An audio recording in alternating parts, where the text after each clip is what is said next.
أعوذ بالله من الشيطان الرجيم بسم الله الرحمن الرحيم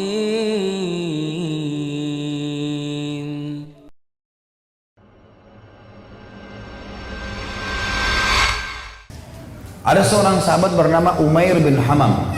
Saya pilihkan nanti kisahnya karena sudah waktu duhur dekat. Umair bin Hamam ini teman-teman sekalian adalah salah satu sahabat yang sempat ikut di perang Badar. Waktu Nabi sudah atur pasukan, musuh sudah depan mata, ini tinggal pecikan takbir perang nih. Sudah akan saling bunuh-membunuh. Lalu kata Nabi SAW dengan sabda yang masyhur dalam hadis Bukhari, demi Allah, tidak ada seorang pun dari kalian sekarang yang hadir di perang Badar ini, di kancah peperangan ini, terbunuh menghadapi musuh, kecuali pasti masuk surga yang luasnya seluas langit dan bumi. Umair ini, Ibn Humam, kebetulan lagi pegang 2 butir kurma di tangannya. Lalu dia bilang, bakhin, bakhin. Bakhin itu indah sekali ya Rasulullah. Indah sekali. Ulangin ya Rasulullah. Kata Nabi SAW, demi zat yang ubun-ubunku dalam agama, maksudnya demi Allah, tidak ada seorang pun dari kalian di sini yang terbunuh di kancah peperangan sekarang ini, perang Badar, kecuali pasti masuk surga yang luasnya seluas langit dan bumi. Umair mengatakan, bakhin, bakhin, dengan semangat dia. Maka kata Nabi SAW, kata Nabi, kenapa Umair? Kenapa kau bilang bakhin, bakhin? Maksudnya indah sekali ya Rasulullah. Kata Umair, ya Rasulullah, aku tinggal masuk ke medan perang ini, dibunuh oleh mereka orang-orang kafir ini, masuk surga tanpa hisab, seluas langit dan bumi. Kata Nabi SAW, iya. Kata Umair, itulah sebabnya saya mengatakan bakhin ya Rasulullah, saya akan kejar tuh. Baik, Umair ini rupanya dia manggil kurma, dia kunyah nih, sudah mulai pecikan tangan, Allahu Akbar, sudah mau saling nyerang nih. Umair makan dulu kurmanya, ada 2 butir kurma. Waktu dia lagi makan, dia bilang, wahai Umair, sesungguhnya kalau kau habiskan kurmamu ini, masih lama kamu dapat surga. Dibuang sama dia, dia maju berperang sampai terbunuh mati syahid. Lihat heroiknya sahabat ya, bagaimana mereka langsung menyambut apa yang disampaikan Allah dan Rasulnya. Kisah yang unik adalah kisah 2 orang yang bernama anak muda ini, Mu'adz dan adiknya Auf bin Afra. Ini teman-teman, Mu'adz ini umurnya 16 tahun, adiknya Auf namanya, ini umurnya 15 tahun. Ini masih belasan tahun ini. Bandingkan dengan generasi muda Islam sekarang. Azan aja belum tentu ke masjid gitu. Ini teman-teman sekalian ikut di perang Badar. Waktu ikut di perang Badar, Abdurrahman ibn Auf menceritakan kepada kita, mengatakan, waktu saya lagi lihat peperangan sudah akan berkecamuk nih, udah mulai mau berperang musuh, tiba-tiba ada satu orang anak muda 16 tahun namanya Mu'adz berkata kepada saya, kepada Abdurrahman bin Auf, paman, mana Abu Jahal?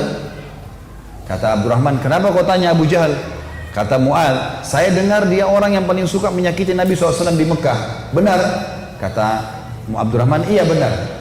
Terus untuk apa kau tanya? Saya mau bunuh paman. Ini Abu Jahal ini saya mau bunuh. Kata Abdurrahman, baiklah. Kalau saya lihat nanti, saya akan beritahukan kau dia. Karena ini peperangan orang-orang lagi berkecamuk nih, kita belum tahu. Nanti kalau kelihatan saya lihat. Maka si Mu'adz nunggu di sebelah. Datang adiknya namanya Auf. Tanpa janjian nih, adiknya dia, umurnya 15 tahun. Datang sebelah tanya yang sama, paman, mana namanya Abu Jahal? Kata Abdurrahman, kenapa kau tanya? Saya dengar dia paling suka menyiksa Nabi SAW di Mekah. Benar? Benar. Untuk apa kau tanya? Saya mau bunuh paman. Kata Abdurrahman, baiklah, kalau saya lihat saya akan tunjukkan.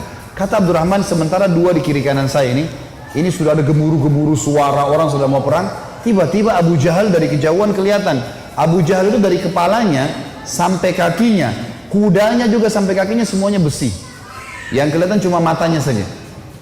Dia dulu di atas kuda, dikelilingi oleh 10 baris pasukan, lingkar, nggak bisa ditembus ini. Bayangkan kalau satu orang berdiri, ada orang buat lingkaran pertama, lingkaran kedua, sampai 10 lingkaran. Gimana caranya menembus nih? Kata Abdurrahman, waktu saya lihat saya bilang, itu Abu Jahal. Waktu saya bilang itu Abu Jahal, kata Abdurrahman, demi Allah, si Mu'adz sama Auf seperti 2 anak panah yang melesit ya, dilepas dari busurnya. Lari dua-dua ini, menembus 10 baris itu, tebas sana, tebas sini, naik di atas pundaknya sampai ke Abu Jahal. Dan dua-duanya menebasin pedangnya sampai kena ke pahanya Abu Jahal. sobek pahanya Abu Jahal ini, berdarah, jatuh dari kuda, gitu kan. Abu Jahal ini rajanya mereka ya, rajanya orang-orang Mekah waktu itu. Dan kalau ini kalah, ini mati, berbubar semua di pasukan. Yang terjadi teman-teman sekalian, si Auf, si adik ini 15 tahun, dikeroyoki oleh pengawal-pengawalnya Abu Jahal, mati syahid. Si Mu'adz ini sempat nangkis-nangkis, tangannya kena tebasan pedang. Tapi dia sempat keluar, gitu kan. Dia keluar dari medan perang, 16 tahun teman-teman sekalian. Diambil imamahnya, diikat tangannya sama dia. Yang sobek itu, diikat sama dia. Dia masuk melawan satu tangan. Waktu dia lagi perang, dia rasa tangannya ini mengganggu dia. Kesakitan kan? Dia mau cari mati syahid nih. Dia keluar ke kancah peperangan, tangannya ini diinjak sama kakinya, ditarik sama dia. Diputus sekalian. Dia masuk berperang sampai terbunuh teman-teman sekalian. 15 sama 16 tahun yakin mati di medan perang, ini adalah syahid. Gak ada rasa takut sama sekali. Ini luar biasa bagaimana. Kisah yang lain Abu Dujana. Abu Dujana radhiyallahu anhu ini sahabat Nabi, pernah begini, Syammah namanya dia Syammah ya. Beliau pernah ini Nabi SAW pegang pedang di perang Uhud. Udah masuk waktu? Hah? Hah?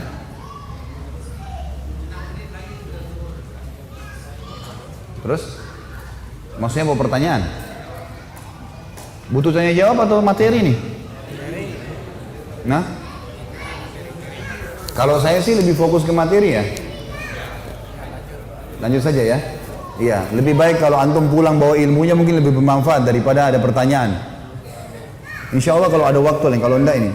Baiklah, Syammah ibn Harith ini radhiyallahu anhu, beliau pernah teman-teman sekalian, Nabi SAW henuskan pedang di perang Uhud, lalu beliau berkata, siapa yang mau memberikan haknya Allah dan Rasulnya di pedang ini? Maka Hamzah berdiri mengatakan, saya Rasulullah. Nabi SAW tarik, nggak dikasih sama dia. Kemudian Nabi bilang lagi, siapa yang akan memberikan haknya Allah dan Rasul di pedang ini? Ali bin Abi Thalib berdiri, mau pegang. Nabi SAW tarik. Hamzah dan Ali ini terkenal pejuang kesatria Islam yang kuat gitu kan. Nabi nggak kasih. Nabi ulangi lagi yang ketiga, siapa yang memberikan haknya Allah dan Rasul di pedang ini? Maka berdiri lagi teman-teman sekalian, sahabat Nabi yang ketiga, yang sangat terkenal juga adalah Mikdad. Mikdad ini terkenal, Umar bin Khattab jadikan dia seperti kekuatan 1000 orang. Saya Rasulullah, Nabi SAW tarik, nggak dikasih. Nabi ulangi yang keempat kali, siapa yang memberikan hak dan Rasulnya di pedang ini? Maka Abu Dujana ini, Syammah ini berdiri mengatakannya, Rasulullah, apa haknya Allah dan Rasulnya di pedang itu? Maka kata Nabi SAW, engkau mengambilnya dan engkau menghantamkan ke musuhmu pakai perang ini sampai pedang ini bengkok. Kata Syammah, baik Rasulullah, saya akan berikan haknya, kasih ke saya pedang itu. Maka Nabi SAW pun memberikan pedang itu, karena Nabi SAW ingin sahabat ini bertanya dulu apa haknya Allah dan Rasulnya di pedang itu. Maka diambil oleh Abu Dujana. Lalu Abu Dujana ini memegang pedangnya, lalu imamahnya tadinya warna merah, warna hitam, diganti warna merah sama dia. Zaman itu kalau pakai imamah merah berarti mau mati gitu. Dipakai warna merah sama dia, pedang itu dipakai, dipegang di dadahnya sambil dia mengayun-ayunkan pedang itu di hadapan musuh orang Quraisy di perang Uhud ya. Belum perang ini. Lalu Nabi SAW lihat, Nabi mengatakan, sungguh perilakunya Syammah ini dibenci oleh Allah. Tidak disuka sama Allah nih, perilaku sombong. Kecuali di posisi seperti ini, kecuali di medan perang, boleh kalian tunjukkan keterampilan kalian depan musuh. Tapi kalau enggak, ya di lain ini Allah marah. Maka Abu Dujana pun akhirnya memegang pedang tersebut teman-teman sekalian. Yang terjadi adalah ada seorang sahabat namanya Ka'ab radhiyallahu anhu. Ka'ab ini berkata, waktu saya lihat Abu Dujana sudah mulai masuk menyerang musuh di medan perang, saya penasaran bagaimana Abu Dujana memberikan haknya Allah dan Rasulnya di pedang itu. Saya pun melihat ada satu orang kafir yang sangat kuat menyerang orang-orang Islam, tebas sana, tebas sini, badannya kekar. Maka saya berdoa kepada Allah di kancah peperangan. Ka'ab berdoa, semoga orang kafir ini ketemu dengan Abu Dujana. Ternyata Allah kabulkan doa saya, dia bilang. Tiba-tiba Abu Dujana ini berhadapan sama musuh orang kafir itu. Dan waktu berhadapan, mereka akhirnya duel berdua. Dan saking serunya duelan Abu Dujana dengan orang kafir ini, sampai orang-orang di kancah peperangan berhenti perang menyaksikan duelnya mereka, karena luar biasa. Orang kafir berhenti, orang muslim berhenti menyaksikan bagaimana Abu Dujana perang. Sampai akhirnya Abu Dujana ditebas sama orang tersebut dengan pedang dengan sangat kuat, ditangkis sama perisai sampai perisai itu terbelah dua dan pedangnya orang kafir melengket. Maka Abu Dujana pun akhirnya menebaskan pedang itu ke arah orang kafir, yang sampai membuat orang kafir itu terbelah bagian setengah badannya. Akhirnya matilah orang itu. Maka kata Ka'ab, aku pun akhirnya menghadap ke Abu Dujana dan dia berkata, wahai Ka'ab, bagaimana pendapatmu? Bagaimana yang kau lihat dengan ini? Maka dia pun tersenyum. Artinya Abu Dujana betul-betul mengerjakan apa yang diperintahkan oleh Allah dan Rasulnya. Tentu dalam medan perang cukup banyak kisah-kisah teman-teman sekalian. Juga ada kisah yang sangat unik sebenarnya, saya disimpulkan, insya Allah 1 menit saja. Ada namanya Hamrat Asad. Waktu para sahabat kalah di perang Uhud, ada 70 sahabat mati syahid. Sisanya, kan sahabat yang pergi perang Uhud itu 700 orang ya. 70 orang mati, jadi sisa 630 orang. 630 orang ini teman-teman sekalian semuanya luka parah. Kita tutup dengan kisah ini ya. Luka parah semuanya. Nabi pun berdarah pipinya, keningnya berdarah SAW, giginya pecah. Pundaknya sempat dihantam oleh Ibnu Qami'ah. Beliau mengatakan, saya rasakan sakitnya sebulan. Ini sahabat semua, 630 orang luka semuanya. Dan minimal mereka luka 5 luka di tubuhnya. Di dalam kisah ini dikatakan teman-teman sekalian, pulanglah mereka ke Madinah di perang Uhud. Sedih, sahabat banyak yang kalah. Waktu itu karena awal peperangan menang, pulang ke Madinah. Waktu masuk di Madinah, tiba waktu maghrib. Sahabat-sahabat ini 600 orang banyak tidak bisa ke masjid. Gak bisa. Ada 2 anak muda umur 14 tahun sama 15 tahun. Apa 15 sama 16 tahun. Tapi bukan si Auf tadi, orang lain ini. Ini anak muda ini saking banyaknya luka di badannya sampai ditaruh di atas kuda, lalu diturunkan, dimasukkan di dalam rumah, ibunya tinggal rawat, gak bisa bergerak apa-apa lagi. Sholat pun dalam kondisi isyarat mata, udah sakit semua nih, gitu kan? Baik, habis sholat subuh teman-teman, turun perintah Allah.